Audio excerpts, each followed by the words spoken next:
గణపతి నవరాత్రి ఉత్సవాలు ఇక్కడ జరుగుతాయని. ఉత్సవాలు జరిగిన సందర్భంలో మనం అందరం కలుస్తాం. హిందువులందరూ ఒక దగ్గరికి వస్తారు, ఒక వేదిక పైకి వచ్చి అందరూ ఇందాక చిన్నారులు నృత్యాలు చేసినట్టుగా ఇక్కడ భజనలు చేయడము, భక్తి భావనతో ప్రార్థనలు చేయడము, అందరము కలిసి దేవుణ్ణి పూజించడము, ఇవన్నీ జరుగుతూనే ఉంటాయి. కానీ ఏ పండగ లేకుండా హిందువులందరూ ఒక దగ్గరికి వచ్చే వేడుక ఏదైనా ఉందా? ఇది అట్లాంటిదే. ఇది పండగ కంటే ఎక్కువ అని నా అభిప్రాయం. ఎందుకు చెప్తున్నానో దానికి రీజన్ ఉంది. మనం పండగలు చేసుకుంటే మనం ఏం చేస్తామంటే మనకేం కావాలో ఆ దేవుడికి కొన్ని అప్లికేషన్స్ పెడుతూ ఉంటాం. చదువు బాగా రావాలి, ఉద్యోగం రావాలి, ఉద్యోగంలో ప్రమోషన్ రావాలి, ఆరోగ్యం బాగుండాలి, పెళ్లి కాని వాళ్ళు పెళ్లి కావాలి. లాస్ట్ కి ఈ మధ్య కాలంలో కొంతమంది స్వామీజీలు వచ్చారు, కొంతమంది వీళ్ళు వచ్చారు. వాళ్ళు లాస్ట్ కు ప్రేమ విజయవంతం కావడానికి కూడా కొన్ని చిట్కాలు చెప్పేవాళ్ళు ఉన్నారు. వశీకరణ విద్యలు ఇచ్చే కొంతమంది సోషల్ మీడియాలో పనిచేస్తున్న వాళ్ళు కూడా ఉన్నారు. సో మన కోరికల చిట్టా దేవుడి ముందట పెట్టి మన వ్యక్తిగతమైన కోరికలు తీర్చుకోవడానికి ఒక వేడుకలో పాల్గొనడం అనేది సహజం. కానీ రాష్ట్రీయ స్వయం సేవక్ సంఘ్ RSS ఏం చేసిందంటే అసలు వ్యక్తిగత కోరికలు కాదు, సంస్థాగతంగా ఈ సమాజం అంతా బాగుండాలి, సమాజానికి ఏం కావాలి, హిందువులందరం కలిసి అసలు ఏం మాట్లాడుకోవాలి, ఏమైనా మన గురించి మనం తెలుసుకుందామా, అలా తెలుసుకున్న వాళ్ళు ఎవరైనా ఉంటే వాళ్ళని పిలిచి వాళ్ళతో 10 మాటలు మాట్లాడించి ఉన్న హిందూ సమాజం మొత్తాన్ని జాగృత పరిచేటువంటి ఒక అద్భుత కార్యక్రమం చేస్తుంది చూసారా. అందుకు ఇది పండగ కంటే ఎక్కువ అని అన్నారు. అందుకే ఒకసారి అందరూ చేతులు ఇట్లా పైకెత్తండి, అందరూ చెయ్యిని ఎలా వెనక్కి తిప్పండి, అలాగే మీ భుజం మీద మీరే తట్టుకొని శబాష్ అని చెప్పుకోండి. ఎందుకంటే this is most productive time in our entire life నా దృష్టిలో. ఎందుకంటే ఈ క్షణం ఇక్కడ నుంచి టేక్అవే ఏదో ఒకటి ఉండాలి. మనం ఎక్కడికైనా వెళ్తే ఖచ్చితంగా అక్కడి నుంచి ఏదో ఒకటి తెచ్చుకుంటాం కదా. తిరుపతికి వెళ్ళామనుకోండి, దేవుడికి ఏదో ఒకటి విన్నవించి అక్కడి నుంచి ఏదో మనశ్శాంతినో లేకపోతే మనకు కావాల్సిన ఏదో ఒక అంశం జరుగుతుందన్న ఒక ఆశావాద దృక్పథంతో ఎట్లా అట్లా బయటకు వస్తాం. ఎవరినైనా కలవడానికి వెళ్ళామనుకోండి, ఏదో ఒక అయితే ఏం లేకపోయినా అట్లీస్ట్ ఒక 10 మాటలు మాట్లాడుకొని సంతోషం పొందన్న వస్తాం కదా, ఏదో ఒకటి చేసుకొని వస్తాం. సో ఇక్కడికి వచ్చి ఇక్కడ కూర్చున్నందుకు ఈ 10-15 నిమిషాలు, ఈ గంట సేపట్లో ఇక్కడ నుంచి ఏదో ఒకటి తీసుకెళ్ళాలి కదా ఇంటికి. ఏం తీసుకెళ్దాం? ఇక్కడ నుంచి తీసుకెళ్లేది ఏముంది మనం అంటే హిందూ ఆత్మగౌరవం అనే మాటని మనలో నింపుకొని ఇక్కడ నుంచి వెళ్ళాలి. హిందువుని అన్న భావనని మనలో పూర్తిగా ఆకలింపు చేసుకుని వెళ్ళాలి. నేను హిందువుని, అందుకు నేను గర్వపడుతున్నానన్న భావనని 10 మంది చెప్పడం కోసం ఇక్కడ నుంచి వెళ్ళాలి. అది నా పాయింట్. సో హిందువుని అన్న మాట గర్వంగా చెప్పండి, గర్వ్ సే కహియే హిందూ అని పదే పదే మనం నినాదాలు వింటాం. చాలా మంది మనకు పాంప్లెట్లు వంచినప్పుడు, గోడల మీద రాసినప్పుడు చిన్నప్పటి నుంచి వింటూనే ఉన్నాం కదా అందరం. ఎందుకు అంత గర్వం? హిందువుగా పుట్టడం గర్వమా? ఎందుకు గర్వం? ఎవరో ఒకళ్ళు ఏదో ఒక మతంలో పుడతారు కదా. భారతీయుడు లేదా హిందువుగా పుడితేనే ఎందుకంత గర్వం? నిజానికి బయట దేశాలు ఉన్నాయి. ఇప్పుడు అమెరికానో, యూరోపో, అరబ్ దేశాలో, ఇవాళ ఏ దేశమైనా కానీ అన్ని నిజంగా చెప్పాలంటే ఎకనామికల్లీ వాళ్ళు బాగా స్ట్రాంగ్గా ఉన్న దేశాలే కొన్ని, డబ్బున్న దేశాలు. అంటే అర్థం వాళ్ళ దగ్గర ఆర్థికంగా ఫైనాన్షియల్లీ ఏ ప్రాబ్లము లేదు, వాళ్ళు బాగానే ఫైనాన్షియల్లీ బాగున్నారు. పర్ క్యాపిటల్ ఇన్కమ్ అంటారు, అంటే తలసరి ఆదాయం వాళ్ళకి ఎక్కువగానే ఉంది. ఎట్ ద సేమ్ టైం తిరగడానికి ప్రదేశాలు, ఎంజాయ్ చేసే ఒక మనస్తత్వము, విపరీతంగా విచ్చలవిడిగా తిరగగలిగేటువంటి ఒక సొసైటీస్ వెస్టర్న్ సొసైటీస్ లో కలిగి ఉన్నాయి. వాళ్ళు ఎంజాయ్ చేస్తారు, విపరీతంగా ఎంజాయ్ చేస్తారు, రైట్? ఈ రెండు ఉన్నాయి అక్కడ. కానీ భారతదేశంలో ఆ 2 మాత్రమే కాదు, వాటికి ఇంకో 2 కూడా యాడ్ అయి ఉన్నాయి. వాళ్ళ దగ్గర ఉన్నవి ఏంటి అంటే అర్థం, అంటే డబ్బు ఉంది, కోరికలు లేదా ఎంజాయ్మెంట్, ఒక రకంగా చెప్పాలంటే ఎంటర్టైన్మెంట్, ఇవన్నీ కూడా కామము, ఇది ఉంది వాళ్ళ దగ్గర. అర్థము కామము ఉన్నాయి. కానీ భారతదేశంలో ఏం చేశారంటే రెండిటికి 2 బౌండరీలు పెట్టారు. ఓవైపు ధర్మం అన్నారు, ఇంకోవైపు మోక్షం అన్నారు. ధర్మ, అర్థ, కామ, మోక్షాలు అని చెప్పారు. అంటే ఏంటి అర్థం? నువ్వు డబ్బు సంపాదించు కానీ ధర్మబద్ధంగా సంపాదించు అని చెప్పారు. నువ్వు ఎంటర్టైన్మెంట్ లేకపోతే నీ లైఫ్ ని సరదాగా గడపాలనుకుంటే నువ్వు సరదాగా గడపవచ్చు, కానీ దానికి ఏది లక్ష్యమై ఉండాలి? విచ్చలవిడిగా విశృంఖలంగా ఎటుబడితే తిరగడం అని చెప్పలే.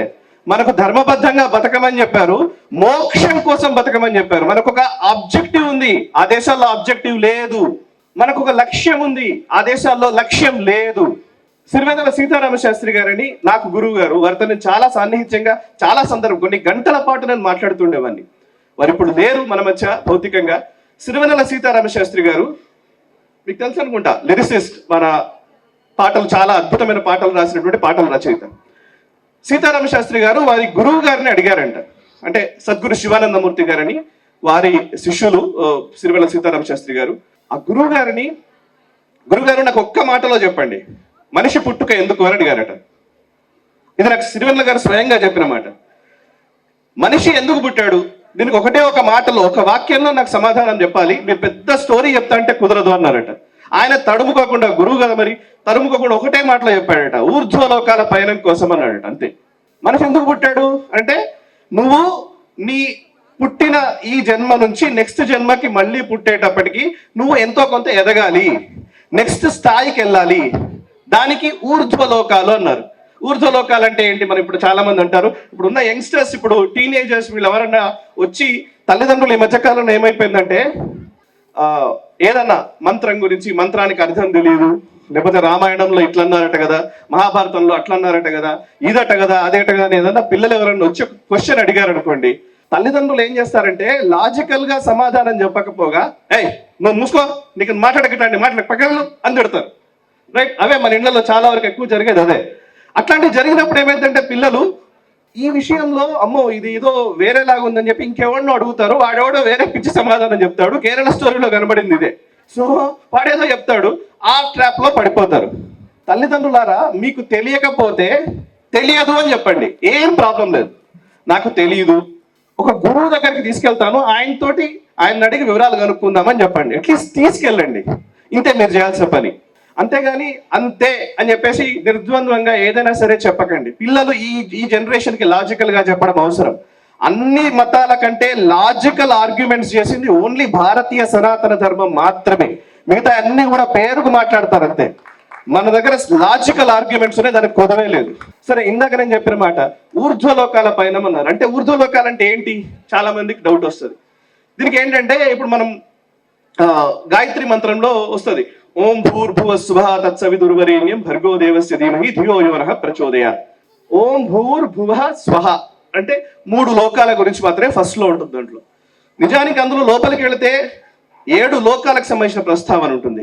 భూలోకం, భువర్లోకం, మహర్లోకం, తపోలోకం, జనలోకం, ఆ పైన సత్యలోకం, అంటే అక్కడ బ్రహ్మదేవుడు ఉంటాడు అని. 7 లోకాలు పైకి, 7 లోకాలు కిందకి, అతల వితల సుతల రసాతల తలాతల పాతాళ లోకాలు 7. సో 7 కిందకి, 7 పైకి. భూలోకము, భువర్లోకము, సువర్లోకం అంటే స్వర్గలోకం. ఆ పైన ఇంకా లోకాలు ఉన్నాయి. స్వర్గం లాస్ట్ కాదు మనకి. You understand this? స్వర్గం అనేది, haven is not a last point. మనకి ఎండ్ పాయింట్ సత్యలోకం వరకు ఉంది. ఇంకా 4 లోకాలు పైన ఉంది మనది. ఓకే, ఇప్పుడు మితల మతాలకు అన్నింటికి కూడా కాన్సెప్ట్ ఏంటి? ఇతర మతాల కాన్సెప్ట్ ఏంటి అని అంటే, మనిషి చచ్చిపోతాడు, ఎవరైనా చనిపోవాల్సిందే, చనిపోతారు. చనిపోయిన తర్వాత అతన్ని భూమిలో పాతి పెడతారు. ఎప్పుడో జడ్జిమెంట్ డే రోజు జీసస్ క్రైస్ట్ వచ్చి ఈ వీళ్ళకి మోక్షం, అంటే మోక్షం అని కూడా అనరు వాళ్ళు, వీళ్ళందరినీ తీసుకొని హెవెన్కి తీసుకెళ్తారు అని చెప్తారు. ఈవెన్ సేమ్ ఇంచుమించు ఇస్లాంలో కూడా అట్లాంటిదే ఉంటుంది. మనకు అది కాదు. మనకు మనిషి చనిపోయిన తర్వాత మళ్ళీ పుడతాడు. ఓకే, మనకు మళ్ళీ పుడతాడు అని అంటే ఇదే దేశంలో నువ్వు, ఇప్పుడు మనం మాట్లాడుతున్నది, ఇప్పుడు అందరం కలిసి హిందువులం గర్వపడండి నేను ఎందుకంటున్నానంటే, ఈ గర్వం లేకపోతే మళ్ళీ మనం పుట్టాము, మళ్ళీ మనం నమ్ముతున్నాం కదా, మళ్ళీ మనం పుడతామని, పునర్జన్మని నమ్ముతారు కదా, హిందువులమే కదా మనమంతా. సో మళ్ళీ మనం పుట్టే టైంకి మిమ్మల్ని కల్మాజ్ అనే చదవమని చెప్పే పరిస్థితి వస్తే మీరు ఎలా ఫీల్ అవుతారో ఇవాళ ఇమాజిన్ చేసుకోండి. మళ్ళీ పుట్టే టైంకి మీరు చర్చికి వెళ్ళవలసిందే, మీ బొట్టు తీసేసి మీరు ఉండవలసిందే అనే ఒక స్థితి వస్తే మీరు ఎలా ఉంటారో మిమ్మల్ని మీరు ఒకసారి ఊహించుకొని ఇవాళ హిందువులని గర్వపడండి. అప్పుడు హిందూ మతం ఉంటుంది, నథింగ్ ఎల్స్. సో మీరు ఎవరి కోసం పనిచేయట్లేదు, ఎవరో ఆర్ఎస్ఎస్ కోసం పనిచేస్తున్నాను, లేకపోతే ఏబీవీపీ కోసం పనిచేస్తున్నాను, బజరంగ్ దళ్ కోసం పనిచేస్తున్నాను, ఇంకో దాని కోసం పనిచేస్తున్నాను, ఏదో నా జీవితం త్యాగం చేస్తున్నాను హిందుత్వ కోసం. ఎన్ని తప్పు మాటలు. మనం వ్యక్తిగతంగా మన కోసమే పనిచేస్తున్నాం. ఫస్ట్ అది క్లియర్ చేసుకోండి. మన కోసం మాత్రమే పనిచేసుకుంటున్నాం. ఎందుకు అంటే మనం అనుకునే మన మోక్ష మార్గానికి ఈ సనాతన ధర్మమే మనకు వారధి. దీని ద్వారా మాత్రమే మనం వెళ్ళగలుగుతాం. సో ఇందాకన్నది అదే, మన మనిషి భూమి నుంచి సత్యలోకం వరకు పయనం చేస్తాడట. సో జీవి ఇక్కడ నుంచి అక్కడికి వెళ్ళాలి అని అంటే ప్రతి సంవత్సరం, ప్రతిసారి నువ్వు చేసే మంచి పనులను బట్టి నీ బ్యాలెన్స్ షీట్ ఉంటుంది, ప్రాఫిట్ లాస్. బ్యాలెన్స్ షీట్ ఉంటుంది కదా, చార్టెడ్ అకౌంటెంట్లు ఎవరు ఉంటే తెలుస్తుంది వాళ్ళకి. సో ఏం ప్రాఫిట్, ఏం లాసు, పోతున్నది ఎంత, వస్తున్నది ఎంత, ఖర్చులు ఎంత, రాబడి ఎంత, ఈ జమా ఖర్చుల్ని లెక్క వేసుకొని నీ బ్యాలెన్స్ షీట్ పాజిటివ్ గా ఉంటే నువ్వు ఎదుగుతావు.